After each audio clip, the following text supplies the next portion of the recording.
North Korea hell-bent on more nukes and will not be threatened into giving them up. Despite pledging to deal with the crisis on the Korean peninsula, personal insults mixed with threats of have only served to make the volatile situation even worse, Robert Kelly said.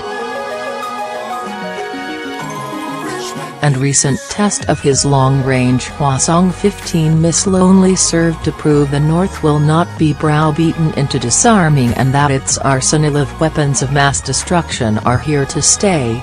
International relations specialist Mr. Kelly labeled the North as the world's most dangerous state and warned despite the bluster, ultras within the Trump administration, including the U.S. president himself, may genuinely want to attack the Hermit Kingdom. And he said despite a series of crippling sanctions, the most important lesson learned by the international community in 2017 should be that the regime is going to have these weapons no matter what the rest of the world says or does.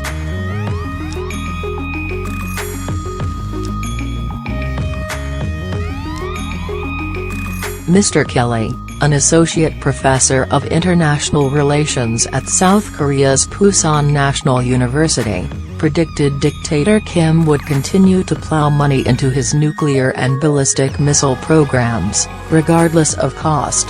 And he warned other rogue states, inspired by Kim's apparent success at developing nuclear weapons, may ramp up development of their own weapons.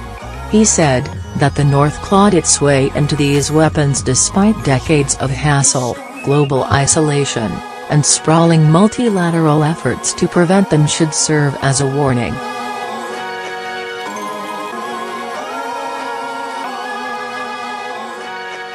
Any rogue state with sufficient resources and ruthlessness can now likely acquire these weapons. If the North can do it against all odds, then many other troublesome states might well be considering this too. The professor said what happens next will depend on an internal struggle in the U.S. between moderate doves, who favor diplomacy and sanctions, and hawks or ultras who would prefer to see military action. Mr. Kelly said he believed Mr. Trump and Nikki Haley, the U.S. ambassador to the United Nations, fell into the latter group. He wrote, "North Korea will not likely rein in its program, thereby increasing marginalizing doves in the debate over what to do."